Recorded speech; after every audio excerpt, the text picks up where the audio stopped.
Dans la nuit profonde, où l'on distingue à peine la frontière entre la lande et le ciel, une silhouette avance comme arrachée à son propre destin. Il est difficile d'imaginer que tout ce qui suivra, le fracas des journaux, l'écho glacé des salles d'audience, les murmures qui traverseront un village entier durant des décennies, commence ici, dans cette solitude nocturne. L'histoire que nous allons explorer ne s'inscrit pas seulement dans les archives du XIXe siècle. Elle s'enracine dans la fragilité humaine et dans la violence silencieuse de la honte. Pour comprendre la femme qui deviendra le centre d'un tumulte moral et légal, pour donner sens à la tragédie qui marquera sa vie à jamais. Il faut d'abord retrouver l'enfant qu'elle a été. Et pour cela, il faut remonter presque 20 ans avant le drame, jusqu'aux premières traces écrites, où son nom apparaît encore comme celui d'une fillette parmi d'autres, inscrite dans un foyer qui semblait sûr, c'est là que nous commençons. En 1861, alors que les collines du Derbyshire façonnent un horizon calme et rural, on déroule les grandes feuilles du recensement britannique, ces tableaux soigneusement remplis qui parlent d'âge, de profession et de liens familiaux. À l'adresse The Bank, au cœur du village de Bonsall, on trouve la famille Wright. À la tête du foyer se dresse James Wright, âgé d'une trentaine d'années, un commerçant respecté, tenancier d'une petite épicerie que tout habitant du village fréquente régulièrement. À ses côtés, son épouse Alice, du même âge, décrite dans le registre simplement comme wife, mais qu'on devine pivot du foyer. Et parmi leurs enfants figure une certaine Mary Wright, 7 ans, notée comme scolare. Cette simple mention, presque anodine, cache en réalité un détail d'une importance capitale. À cette époque, avant que la scolarité obligatoire ne devienne une réalité légale, être inscrit comme scolare signifiait que la famille accordait de la valeur à l'instruction, qu'elle investissait dans l'éducation de ses enfants. Mary savait lire. Elle savait écrire. Ce détail prendra une résonance bien plus lourde plus tard. Ce recensement nous donne une première image d'elle, celle d'une enfant issue d'un foyer stable, enracinée dans cette terre de pierres grises et de vallées encaissées.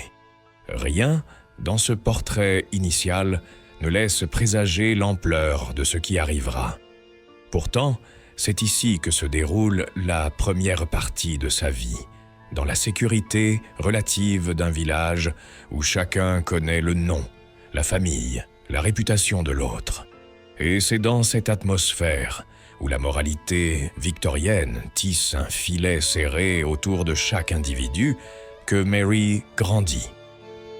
Mais 16 années plus tard, la trajectoire de cette jeune femme connaît un premier choc, un premier glissement fatal. Nous quittons le recensement pour plonger dans un autre type d'archive, celle des registres d'état civil. Nous sommes en mai 1877. Dans l'encre noire consignée à la date du 6 du mois, on découvre la naissance d'une petite fille, Adeline. Le lieu, Bonsall. Le nom de la mère, clairement inscrit, Mary Wright. À la ligne du père, en revanche, un vide. Ce silence bureaucratique équivaut, dans le langage du XIXe siècle, à un fracas social. Il signifie illégitime. Et dans un village où les rumeurs circulent aussi vite que le vent dans les ruelles étroites, cela marque Mary d'une tâche presque indélébile. Une jeune femme non mariée, mère d'un enfant. Cela suffisait pour que les regards changent, pour que les conversations se fassent plus tranchantes dès qu'elle tournait le dos. Mary et sa petite Adeline vivent néanmoins sous le toit du père de Mary. Elles sont tolérées, protégées en apparence, mais leur position reste précaire. suspendu au fil ténu de l'honneur familial. Pendant 3 ans, cet équilibre fragile semble tenir. Peut-être réussit-elle à faire profil bas, à éviter les commérages les plus violents. Peut-être son père, malgré la désapprobation, accepte-t-il tant bien que mal la présence de sa fille et de sa petite-fille. On pourrait croire que les choses se stabilisent, mais en réalité, c'est bien l'inverse. Sous cette apparente accalmie, quelque chose se fissure lentement, presque imperceptiblement. Et c'est au cœur de l'été 1880 que tout implose. Le dimanche 4 juillet 1880, l'histoire bascule. Ce que nous savons de cette journée nous parvient principalement des journaux locaux, très friands d'affaires, mêlant honte familiale et justice. On y retrouve des témoignages précis, rapportés lors de l'audience préliminaire du Matlock Petty Sessions. Ce matin-là, Mary a une conversation décisive avec son père, James. Elle semble insignifiante, presque banale, mais elle porte l'empreinte d'un ultimatum impitoyable. James a découvert que Mary est de nouveau enceinte, de nouveau sans mari, de nouveau exposée au scandale. Les mots que les journaux lui attribuent sont d'une sévérité glaciaire. Il insiste sur le fait qu'il ne tolérera pas cela une seconde fois, qu'elle a déjà terni la réputation de la famille, qu'elle devra partir, qu'elle ne peut plus rester sous son toit. Pour une femme de cette époque, un tel rejet équivaut à une condamnation à mort sociale. Sans mari, sans ressources, sans protection, elle n'a nulle part où aller. Ce matin-là, quelque chose se brise irrémédiablement chez Mary Sonmond, se rétrécit autour de son propre désespoir. Dans l'après-midi, plusieurs habitants croisent Mary dans les environs du village. Elle marche avec Adeline, sa petite-fille de 3 ans. À un moment, 2 frères, William et Thomas Bunting, la croisent sur un chemin escarpé menant vers le plateau de Grange Mill. L'un d'eux lui lance une plaisanterie amicale, comme on le ferait à quelqu'un qu'on connaît depuis l'enfance. « Attention, Mary, tu vas te perdre si tu montes trop loin. » Elle répond avec assurance. Elle connaît ces sentiers mieux que quiconque. Elle y a grandi. Cette interaction, en apparence anodine, prend un sens presque prémonitoire quand on sait ce qui se produira ensuite. Car cette femme qui affirme être chez elle sur ses chemins s'y dirige en réalité pour s'y perdre totalement. À minuit passé, alors que le village dort profondément, des coups violents retentissent contre une porte, celle d'Elizabeth Spencer, voisine des Wright. Lorsqu'elle ouvre, elle découvre Mary trempée jusqu'aux os. Sa robe, ses cheveux, tout dégouline. Elizabeth lui demande immédiatement si elle est tombée dans l'eau. Mary répond oui, simplement. Puis Elizabeth remarque qu'il manque quelqu'un. « Où est Adeline ?» demande-t-elle. Mary tient le châle bleu et le bonnet de la petite, mais l'enfant n'est pas là. La réponse tombe, sèche, dévastatrice. Elle est là-haut sur la lande, dans l'eau. Alarmée, Elizabeth alerte son mari et James Wright. Lanterne à la main, ils se précipitent vers un petit champ appartenant à James. Au milieu se trouve un étang, un simple trou d'eau stagnante, localement appelé le Mere, comme un miroir sombre au cœur de la nuit. Henry Spencer entre dans l'eau glaciale et en ressort peu après, portant dans ses bras le corps sans vie d'Adeline. Aucun cri ne trouble le silence. Il n'y a plus rien à faire. L'enquête débute dès le lendemain, d'abord avec une inquête, une sorte de tribunal local chargé d'établir les causes du décès. Les témoins se succèdent. Le médecin légiste conclut que l'enfant est morte par suffocation et que son corps n'était pas dans l'eau depuis longtemps. Le verdict inscrit dans les registres est found drowned, retrouvé noyé. Un verdict prudent qui évite encore toute accusation directe. Mais déjà, au sein de Bonsall, des chuchotements s'élèvent. Les habitants ont compris qu'il s'agit d'une affaire plus sombre que ce que l'Inquest laisse entendre. La vérité éclate une semaine plus tard, lors de l'audience du 14 juillet au Matlock Petty Sessions. Cette fois, la salle est pleine à craquer. Les routes menant au tribunal sont bondées, racontent les journaux. Tout le monde veut assister à cette histoire qui mêle misère morale, folie présumée et tragédie maternelle. Les premiers témoins déposent. Puis vient Elizabeth Spencer, qui n'avait pu assister à l'inquest parce qu'elle venait d'accoucher. Elle raconte en détail l'état de Mary cette nuit-là, ses mains ensanglantées, sa démarche hésitante, son air perdu. Surtout, elle rapporte les mots que Mary a prononcés plus tard, dans sa propre chambre. Elle n'a pas jeté l'enfant dans l'eau. Elle l'a prise dans ses bras en voulant mourir avec elle. Elle affirme avoir entendu dire que la noyade était une mort douce. Mais elle n'a pas réussi. Elle dit avoir été dans l'eau 2 heures. Ses aveux suffisent à retourner l'Assemblée. Ils dessinent un acte désespéré, tragique, né d'une volonté d'en finir à deux. Mais un élément supplémentaire vient alors écraser tout espoir de clémence, la découverte d'une lettre. C'est une infirmière, Matilda Wagstaff, qui raconte comment la sœur de Mary, Annie, a trouvé ce document. À la lecture, on découvre que Mary y reconnaissait sa grossesse et déclarait son intention de se noyer avec sa fille pour ne plus être un fardeau pour sa famille. Son écriture est confirmée. La lettre devient la pièce maîtresse de l'accusation. À ce stade, malgré quelques tentatives timides de la défense pour évoquer une possible mélancolie liée à la grossesse, la décision tombe comme un coup près. Mary est renvoyée devant les assises pour meurtre. Le village s'embrase de rumeurs. Certains journaux vont jusqu'à suggérer que l'eau était si peu profonde que l'enfant n'aurait pas pu se noyer seul. Sous-entendu terrible, Mary l'aurait maintenu sous l'eau. Cette affirmation, absente des témoignages officiels, devient pourtant un refrain répété partout. L'opinion publique se durcit. Le drame se transforme en crime aux yeux de beaucoup. La suite appartient aux tribunaux. Les archives du procès ont disparu, mais le verdict, lui, est connu. Mary est reconnue coupable.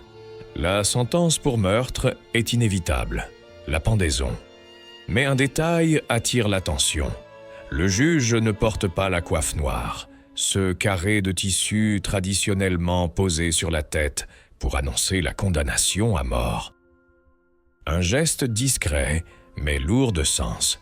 Une manière de signaler qu'il espère une commutation de peine. Et quelques jours plus tard, la nouvelle tombe. Mary est graciée.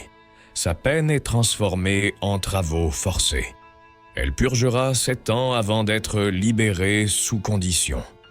Ce que cette première partie de son histoire montre, c'est l'enchaînement implacable des événements, la mécanique brutale de la honte et du désespoir, la solitude absolue d'une femme écrasée par les normes d'une époque où la faute d'une fille rejaillit sur tout un foyer. Mary, dans ces années-là, n'était déjà plus tout à fait libre.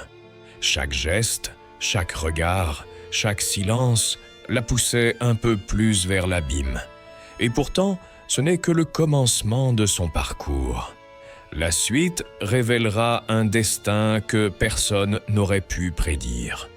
Lorsque la porte de la prison se referma sur Mary Wright en 1880, un silence d'une densité étrange sembla s'abattre sur sa vie. Les journaux n'écrivirent plus son nom pendant un temps. Les habitants de Bonsall pris d'un mélange de fascination et de malaise, évitèrent même de mentionner l'affaire en public. Elle était devenue une ombre dont on parlait seulement à voix basse, comme si évoquer ce drame risquait d'en réveiller les conséquences.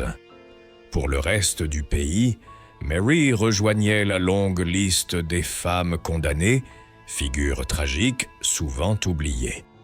Mais pour elle, chaque jour de captivité était une étape supplémentaire dans un chemin de solitude absolue, où seule la routine sévère des travaux pénitentiaires maintenait une forme de structure dans un esprit fracturé.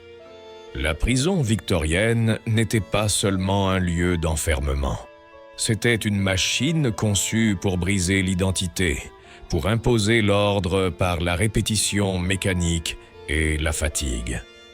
Mary y entra comme une femme écrasée par le remords, mais aussi comme une mère à qui l'on avait arraché la possibilité de comprendre pleinement ce qu'elle était devenue. Les gardiens rapportèrent plus tard qu'elle passait de longs moments immobiles, les yeux fixés sur un point invisible, comme si elle cherchait encore à revoir le reflet trouble de l'eau où tout s'était consumé. Chaque bruit de clé, chaque porte claquée, chaque pas résonnant dans les couloirs de pierre creusait dans son esprit un écho de ce que sa vie aurait pu être. Et pourtant, malgré cette noirceur, sa détention n'était pas entièrement dénuée d'humanité. Certaines surveillantes, sensibles à son regard perdu, lui accordaient parfois quelques paroles de réconfort, dans les limites strictes du règlement. Mary accomplissait toutes les tâches qu'on lui assignait sans jamais se plaindre, comme si elle considérait sa peine comme le dernier fil reliant ce qu'elle était à ce qu'elle avait fait. Les années se succédèrent ainsi, une à une, sans éclat, sans visite, sans événement notable. Le temps dans ces murs épais n'avançait pas, il pesait, mais la vie à l'extérieur, elle, continuait de tourner. Bonsall évoluait, doucement, au rythme des saisons. De nouvelles familles arrivaient, d'autres quittaient le village. Le commerce de James Wright vieillissait avec lui. Les rumeurs de l'époque s'effaçaient jour après jour, remplacées par de nouvelles histoires, de nouvelles fautes, de nouveaux scandales. Lentement, le nom de Mary se dissipa, comme une ombre qui cesse d'attirer l'attention dès lors qu'une autre s'étale au soleil. Peut-être était-ce là la première forme de pardon dont elle bénéficiait sans le savoir, l'oubli. En 1887, après 7 années passées derrière les barreaux, Mary obtint une libération conditionnelle. Elle sortit de prison presque silencieusement, comme on quitterait un lieu où l'on a laissé une partie de soi-même. Aucune cérémonie, aucun accueil, juste un pas après l'autre, sur une route qui la ramenait vers le seul endroit qu'elle ait jamais vraiment connu, Bonsall. Le simple fait d'y retourner témoigne d'une forme de courage que peu peuvent comprendre, car revenir dans ce même village, c'était affronter les regards, les souvenirs, les cicatrices encore fraîches dans certaines mémoires, et pourtant, elle y revint. Quand elle franchit la porte de la maison familiale, elle ne trouva plus tout à fait le foyer qu'elle avait quitté. Sa mère n'était plus là. Sa sœur avait eu un enfant, une petite fille portant le nom de Wright, une nouvelle naissance hors mariage, que le village avait accueillie avec plus de douceur qu'on ne l'avait fait pour Mary son père, désormais veuf, vieillissant, semblait avoir laissé derrière lui une part de la rigidité dont il avait fait preuve en 1880.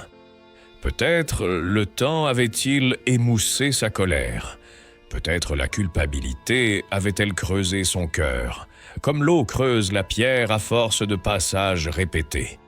Quoi qu'il en soit, il accepta le retour de Mary, non comme un geste spectaculaire, mais comme une évidence silencieuse, un accord tacite entre deux êtres ayant trop souffert pour rester divisés. Mary, à 37 ans, devint la gardienne de cette maison fatiguée. Elle reprit les tâches domestiques, laissées vacantes par la disparition d'Alice. Elle s'occupa de son père, de sa sœur, et même de la petite Annie, qui grandissait avec l'innocence d'une enfant ignorant tout du passé de sa tante. Dans les recensements des années suivantes, Mary apparaît simplement comme docteur, housekeeper. Aucune allusion à ce qui s'était passé. Aucune mention de son séjour en prison. Le document officiel la replace dans la famille, presque comme si rien n'avait eu lieu. Mais pour Mary, rien n'était véritablement comme avant. Elle vivait désormais en retrait, parlant rarement, se tenant à l'écart des discussions bruyantes du village. On raconte que certains habitants, surpris de la revoir, se contentaient d'un salut poli, comme s'ils ignoraient comment aborder une femme portant un tel passé. D'autres faisaient semblant de ne pas la reconnaître, préférant la discrétion à la confrontation. Le plus souvent, Mary ne répondait pas. Elle marchait lentement, la tête légèrement inclinée, comme si elle portait encore le poids de chaque événement de 1880. Mais le destin, parfois, tisse des fils inattendus. En dépit de tout, Mary trouva une sorte d'apaisement dans cette routine quotidienne. Les années de service auprès de son père lui offrirent enfin un rôle qui n'était pas marqué par la honte, mais par l'utilité, la fidélité et, pour la première fois peut-être, la reconnaissance. Lorsqu'il devint très âgé, c'est elle qui s'occupait de lui. C'est elle qui gérait les comptes simples du foyer.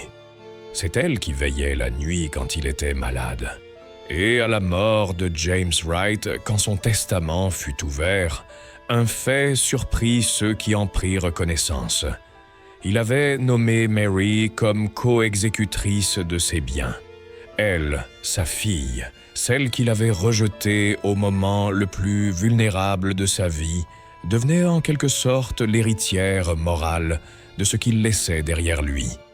Ce geste, plus que tous les autres, révèle ce que ni les journaux ni les procès-verbaux n'ont pu raconter. La réconciliation lente, intime, douloureuse mais réelle entre un père et sa fille. Rien n'efface la tragédie d'Adeline. Rien n'efface les années de souffrance. Mais quelque chose, dans la façon dont James termina sa vie, montre que Mary avait retrouvé une place. Non pas celle qu'elle occupait avant 1880, mais une place tout de même. Après la mort de son père, en 1913, Mary continua de vivre dans la région. On la retrouve dans les registres administratifs comme une femme discrète, sans métier indiqué, survivant probablement grâce aux modestes ressources héritées de la succession familiale et peut-être à l'aide de certains proches. Elle n'a jamais quitté les environs de Bonsall. Elle n'a jamais tenté de refaire sa vie ailleurs. On imagine aisément pourquoi. Ailleurs, elle aurait été seule. Ici, malgré tout, elle avait encore un nom, encore quelques murs, encore quelques visages qui connaissaient son histoire et avaient appris, au fil du temps, à la regarder autrement. Il est difficile d'imaginer ce que furent ces dernières années. Une femme vieillissante, marchant dans les mêmes ruelles qu'elle parcourait enfant. Une silhouette solitaire, apparaissant parfois à la sortie de l'église, sans entrer, comme si elle regardait la communauté sans parvenir à s'y mêler. Une voisine discrète, polie, mais distante. Et toujours cette présence invisible, le fantôme d'une enfant perdue, que certains disent qu'elle portait encore dans ses yeux. Mary meurt en 1917, à un âge où beaucoup de femmes de son époque étaient déjà enterrées depuis longtemps. Son décès n'attira aucune attention particulière. Pas une ligne dans les journaux. Pas un commentaire public. Pas de scandale. Rien. À la fin, elle rejoignit simplement la terre où son histoire avait commencé. Certaines archives mentionnent un certificat administratif indiquant que ses biens personnels, très modestes, furent liquidés sans difficulté, comme si elle avait quitté le monde aussi silencieusement qu'elle y avait vécu après sa libération. Et pourtant, même si les traces officielles de sa vie déclinent jusqu'à disparaître presque entièrement, une question capitale demeure suspendue dans l'air, comme une ombre que ni les enquêtes ni les témoignages ne peuvent dissiper. Que s'est-il passé avec l'enfant qu'elle portait en 1880 ? Cet enfant qui fut à l'origine de son expulsion du foyer, cette seconde grossesse qui déclencha la chaîne des événements menant à la tragédie, cet enfant dont on ne trouve plus aucune trace après son arrestation. Le mystère de cette grossesse inachevée traverse son histoire comme une ligne brisée que personne n'a su compléter. Les journaux de l'époque, si prolixes lorsqu'il s'agit de raconter les drames, les procès et les malheurs, deviennent tout à coup muets. Aucun article ne mentionne la suite de sa grossesse. Aucun rapport officiel ne mentionne un accouchement. Aucune infirmière de prison ne note quelque événement notable. Le silence qui entoure cette deuxième grossesse est presque assourdissant, surtout lorsqu'on sait à quel point la presse victorienne aimait rapporter les détails les plus intimes des affaires criminelles impliquant des femmes. Ce silence laisse place à plusieurs hypothèses, toutes aussi plausibles les unes que les autres, toutes teintées d'une forme de tristesse irrémédiable. La première hypothèse est celle d'une fausse couche survenue rapidement après son arrestation. Le choc émotionnel, la fatigue, le traumatisme physique évident, tout aurait pu provoquer une perte précoce, survenue dans la solitude d'une cellule glaciale. Dans ce cas, la disparition du fœtus n'aurait pas été notée dans les registres, ou alors figurée sous une mention médicale si vague qu'elle se fond dans la multitude d'archives pénitentiaires perdues. Ce serait une fin tragique, mais malheureusement courante pour les femmes détenues de l'époque. La seconde hypothèse est que l'enfant soit né en captivité. Dans ce cas, le nouveau-né aurait été retiré à Mary dès la naissance, comme le permettaient les lois et règlements de l'époque. L'enfant aurait pu être confié à un orphelinat, à une famille d'accueil, ou même à un membre éloigné de la famille, sans que Mary n'ait son mot à dire. Une telle pratique était loin d'être exceptionnelle, et si tel fut le cas, l'enfant aurait grandi sans connaître son histoire, sans savoir qui était sa mère. Peut-être s'est-il fondu dans la foule de ceux qui vécurent et moururent anonymes. Peut-être eut-il une vie ordinaire, totalement détachée du drame qui l'avait précédé. Peut-être même eut-il des descendants qui ignorent encore aujourd'hui qu'ils sont liés à cette histoire vieille de plus d'un siècle. La troisième hypothèse est plus sombre. Un bébé né vivant mais mort peu après. Dans les prisons victoriennes, les conditions sanitaires étaient rudes. La mortalité infantile y était très élevée. Le décès d'un nourrisson n'aurait pas surpris l'administration et se serait fondu dans les statistiques tristes mais courantes des établissements de détention. Ce destin, triste et silencieux, correspond malheureusement à bien des récits de femmes incarcérées à cette époque. Ce serait une nouvelle couche de tragédie dans la vie de Mary, une douleur supplémentaire que personne n'aurait cherché à consigner ou à raconter. Quelle que soit la vérité, elle se perdit quelque part entre les murs d'une prison et les lacunes de l'administration. Comme si le monde avait décidé que cet enfant, dont on ignore même le sexe, ne devait pas laisser de traces. Ce mystère, à sa manière, symbolise toute l'histoire de Mary Wright. Une vie où certains événements sont consignés avec une précision froide, tandis que d'autres disparaissent dans l'ombre, comme avalés par le temps. Une vie marquée par une tragédie immense, une vie qui aurait pu sombrer dans la haine ou la folie, mais qui trouva pourtant un chemin vers une forme d'apaisement, de réconciliation et de silence. Car au fond, ce que révèle le destin de Mary, c'est la complexité d'une époque où la justice se montrait impitoyable, mais où la miséricorde pouvait encore émerger au détour d'un geste discret. Une époque où les femmes étaient jugées non seulement par la loi, mais par les attentes sociales, par la morale collective, par le poids invisible de ce que l'on attendait d'elles. Une époque où une erreur, même tragique, pouvait devenir une sentence à vie, bien au-delà de la prison. Et pourtant, malgré tout cela, Mary parvint à vivre encore 37 ans après le drame.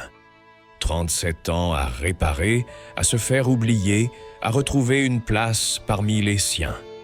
37 ans à marcher dans le même paysage, à respirer le même air, à porter le même passé, sans jamais tenter de le fuir. 37 ans où la vie reprit des contours plus doux, moins tranchants. La femme qui mourut en 1917 n'était plus celle qui avait été jugée, ni celle qui avait été humiliée publiquement, ni même celle qui avait sombré dans les eaux d'un étang sombre avec son enfant dans les bras.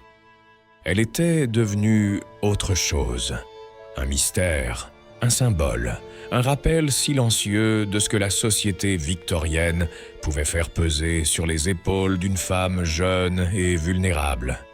Et si l'on écoute attentivement le souffle du vent traversant la lande de Bonsall, peut-être entend-on encore l'écho de son histoire, non pas comme un cri, mais comme un murmure. Un murmure qui dit que derrière chaque dossier ancien, chaque nom inscrit dans un registre, chaque ligne de journal jaunie par le temps, il y a une vie entière, une vie fragile, humaine, parfois brisée, mais toujours plus complexe que ce que les archives veulent bien montrer. Alors que la vie de Mary Wright approchait de son terme naturel en 1917, il est fascinant de réfléchir à la portée historique et humaine de son existence. Elle a traversé un épisode de tragédie extrême, a été exposée à la honte publique, à la stigmatisation et au jugement juridique. Et pourtant, elle a trouvé un chemin de survie, de reconstruction et de dignité.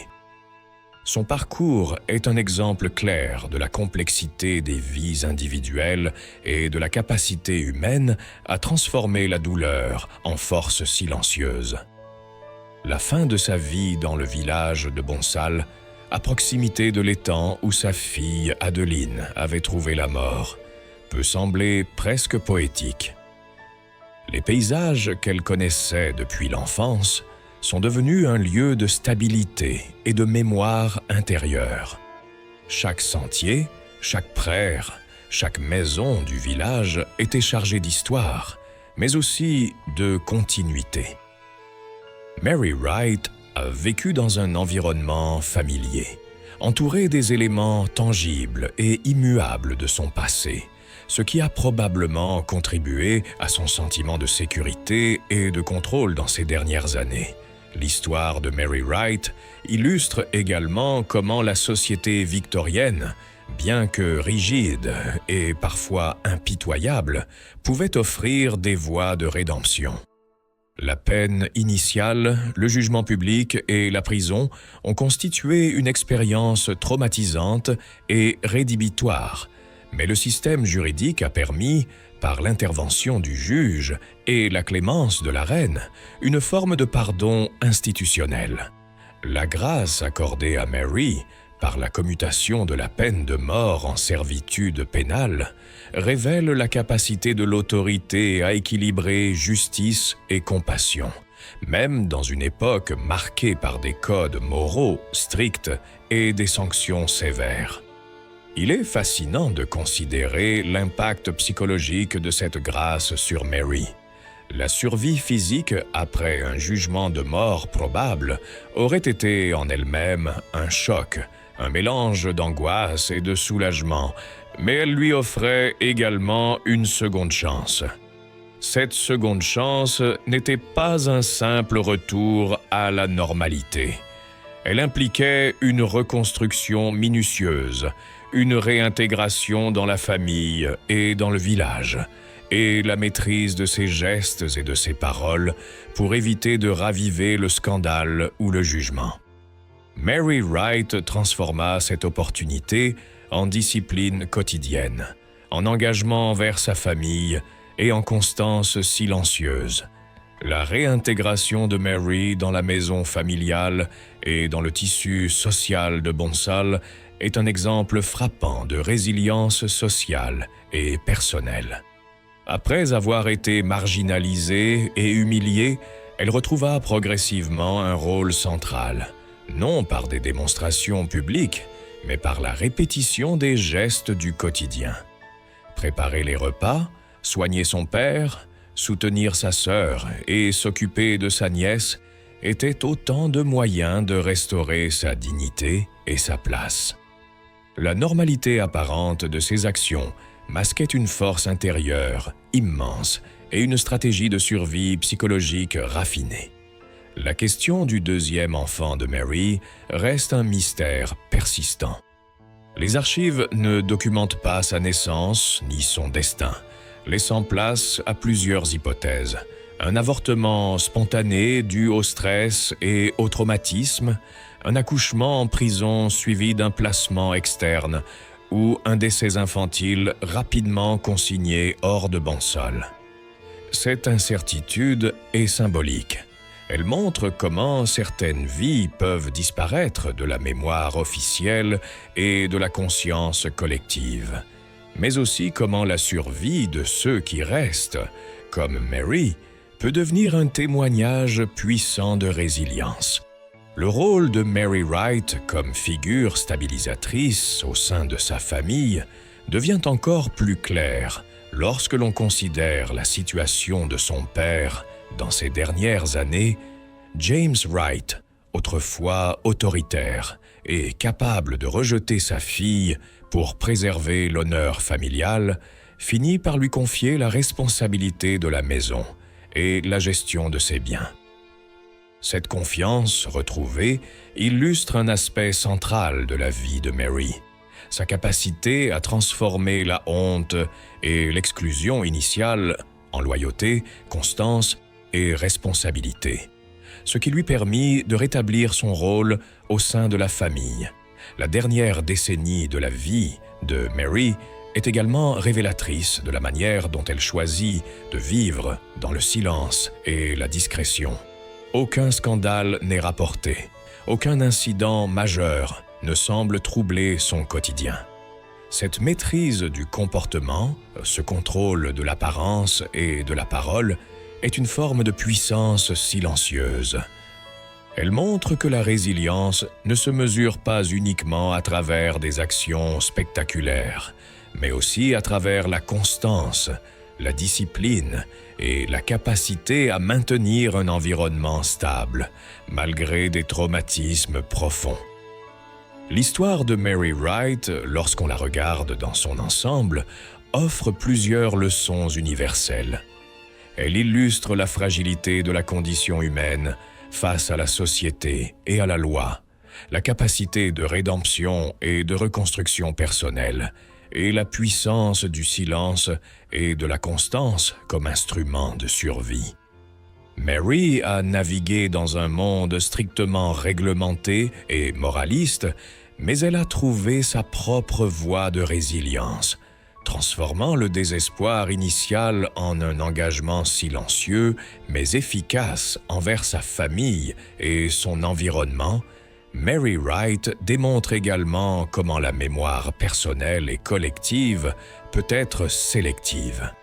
Les événements de 1880 sont documentés avec une précision journalistique, mais le mystère de son second enfant et la vie tranquille qu'elle mena par la suite montrent que la mémoire officielle ne capture jamais l'entièreté d'une vie. Beaucoup de détails, de douleurs et de stratégies de survie restent invisibles, connus seulement de la personne qui les vit. C'est ce mélange de visibilité et d'invisibilité qui rend son histoire profondément humaine et universelle. Alors que Mary se dirigeait vers ses dernières années, elle devint le témoin silencieux des changements dans son village et dans le monde. Bonsall évoluait, de nouvelles générations apparaissaient, et le souvenir de la tragédie initiale s'estompait progressivement. Pourtant, son rôle dans la famille demeurait central. Elle restait la gardienne de la mémoire et de la continuité, démontrant que la résilience n'est pas toujours spectaculaire, mais peut se manifester dans la constance et la fiabilité au quotidien. En regardant l'ensemble de sa vie, il devient évident que Mary Wright est un exemple de résilience et de reconstruction humaine face à l'adversité extrême. La combinaison de la prudence, de la constance et de l'engagement familial lui permit de transformer un épisode de désespoir et de honte en une vie de service, de stabilité et de dignité. Elle incarne la capacité humaine à survivre et à se réinventer, même lorsque les circonstances semblent insurmontables. La dernière trace de Mary dans les archives indique qu'elle mourut à South Darley en 1917, à l'âge d'environ 63 ans. La proximité géographique avec Bonsall souligne une certaine continuité dans sa vie. Elle resta attachée à son territoire natal, au paysage de son enfance et de sa jeunesse, et aux relations familiales qu'elle avait contribué à stabiliser. Sa mort y fut discrète, sans éclat public, mais la profondeur de sa vie et de son expérience résonne à travers le temps, offrant un exemple puissant de résilience silencieuse. Ainsi, l'histoire de Mary Wright dépasse largement la simple tragédie d'un épisode tragique. Elle illustre la complexité de la vie humaine, la fragilité face aux jugements sociaux et la puissance de la constance et de la résilience. Elle rappelle que la rédemption peut survenir de manière discrète, à travers le temps, et que la dignité humaine peut être reconstruite, même après les événements les plus dévastateurs. Enfin, Mary Wright demeure un symbole de la capacité humaine à naviguer entre le désespoir, la culpabilité et la reconstruction. Son histoire nous enseigne que la vie peut être réparée, non pas par la reconnaissance publique ou le spectacle, mais par la constance, le service et l'engagement silencieux envers ceux que l'on aime et envers le monde dans lequel on vit. C'est dans cette constance, dans cette résilience ordinaire, que réside la véritable force de Mary Wright. Mary Wright est morte en 1917, à l'âge d'environ 63 ans, à quelques kilomètres seulement de l'endroit où sa vie avait commencé. Son existence, marquée par la tragédie, la honte et le jugement public, s'est achevée dans la continuité de son village natal, auprès des lieux et des paysages qu'elle connaissait depuis l'enfance. Sa vie fut un témoignage silencieux de résilience, de constance et de reconstruction personnelle. Malgré la perte de sa fille Adeline, l'incarcération et le stigmate social, Mary parvint à retrouver sa place dans la famille et dans la communauté. Elle transforma le désespoir en engagement quotidien, la culpabilité en service envers ses proches et la tragédie en force intérieure. Son retour dans le foyer familial, la confiance accordée par son père et la stabilité qu'elle maintint jusqu'à la fin de sa vie montrent que la rédemption et la dignité sont possibles, même après les pires épreuves. Le mystère de son deuxième enfant reste une zone d'ombre, symbole des vies effacées et des récits inachevés dans l'histoire. Mais cette incertitude ne diminue pas l'exemple de courage et de persévérance que Mary incarne. Sa vie démontre que la force humaine ne réside pas dans des actes spectaculaires, mais dans la capacité à persister, à se reconstruire et à maintenir des liens malgré l'adversité. Mary Wright est aujourd'hui un symbole universel de résilience. Elle nous rappelle que la mémoire, la constance et l'engagement peuvent transformer la tragédie en force silencieuse, et que même les vies marquées par la honte ou la perte peuvent retrouver dignité et sens. Son histoire reste un exemple intemporel, celui d'une femme qui a survécu au jugement, à la perte et à l'isolement pour finalement retrouver sa place dans le monde et vivre une existence empreinte de stabilité, d'amour familial et de courage discret. Ainsi, la vie de Mary Wright, de la tragédie de 1880 à sa mort paisible en 1917, demeure une leçon profonde sur la résilience humaine, sur la capacité à reconstruire sa vie et à trouver la dignité malgré les pires épreuves.